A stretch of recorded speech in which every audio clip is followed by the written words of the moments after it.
So congratulations on the film. It's finally good to see Jennifer kind of play what she deserves to play. Thank you. Thank you so Because much. we like your showmanship. We like seeing you dance and singing, acting. We like the triple or maybe quadruple threat that you are and bring to any project. So me, like I've seen you in other projects where you are not doing the Hollywood, the glam, old style, and it was great. But this one, it just kind of amazing to see it alongside the other story, which is kind between Molina, and it's kind of depressing and it's a very stressful time for Argentina and stuff like this.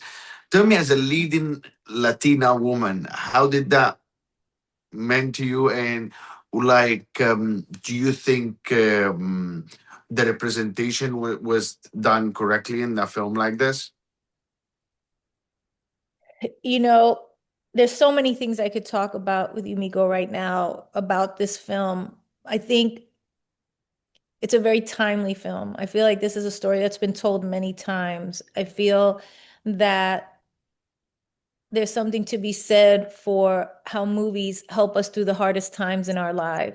And this is a little bit meta because I feel that this story was meant to be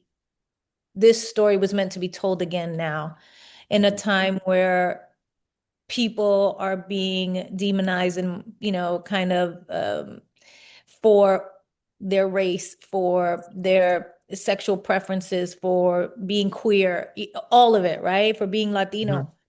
Hmm. And I know. I think it's not a coincidence that this is happening now. And there's so many messages about love and acceptance in this movie that are so necessary in this moment in history. And I really hope that people get out to see it because, as joyful as it was for me to play these three characters, to play Aurora, the big Hollywood glam, beautiful gold dress, blonde, platinum blonde hair, do all of that with her accent and her elegance, and then to play the Spider Woman, who was this kind of very ethereal creature who was very different than that and was kind of fierce, and that Molina was so afraid of. And for all of them, including Diego's character and Molina and Tona's character, it, all of them just wanting love and to be Mhm. understood. Mhm. And that really, for me, is what the movie's about. No, it was fantastic, the whole mix together. And I love the director as well of his old film. I wanted to know, like, what did you like? How did you feel when you first got the script or the offer for the job? Oh. Oh God, I was over. Well, I got the script and they were like, read this, Bill, Bill Condon sent it for you. And I wasn't really quite clear, like if it was mine, like they were offering it to me, or he wanted to meet me, he wanted me to read it. But I read it right away because I knew Kiss of the Spider Woman. I had heard of it and I had seen the movie in the 80s and stuff. And I hadn't seen it for a while and I read it and it was such a beautiful musical take on it. And Mhm. like, I was like, is this happening? Am I going to get to sing and dance and play these three different characters and work with Bill Condon and do this amazing title, this gorgeous story? Like, is this happening? And they were like, yeah, it's yours. It's just, we have to get this movie made. So, yeah, it was a dream. No, it's fantastic, man. I love it.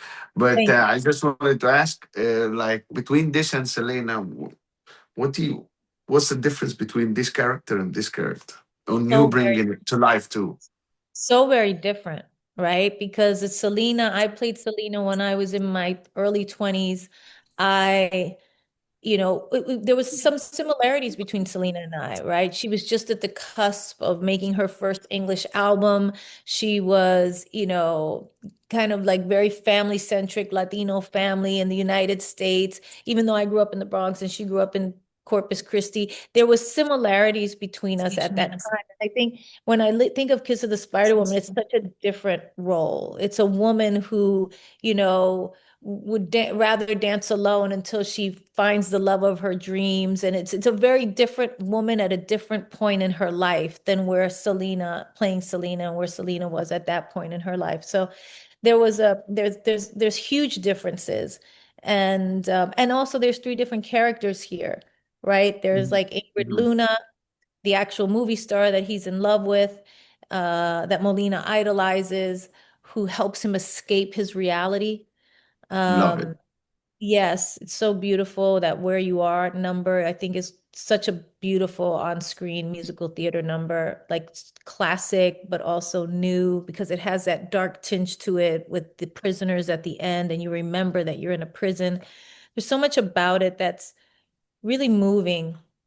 And then you have Aurora, who's the woman who's looking for love and feels cursed in her life and finally finds it. And then they want her to give it up to the Spider Woman, who's this, like I said, this kind of ethereal creature who just wants a kiss. That's all she wants. And um, it's just a beautiful kind of amalgamation of the one message, which is we all want love. We all Mhm. just want that kiss, and love is really the most important thing in life. There's nothing else that really matters as much, and so much so that Molina gives up his life for it. Me, I don't think anybody in Hollywood could have done that role. It was kind of made for you. It was kind of a J.Lo concert as well, which I love. It's kind of. Thank I've you. never been to one of your You concerts. You never invited me, have to but come to my show in Vegas. I You got, will. I you got, will. yes, on New Year's and around New Year's, I'm doing some shows. You should come.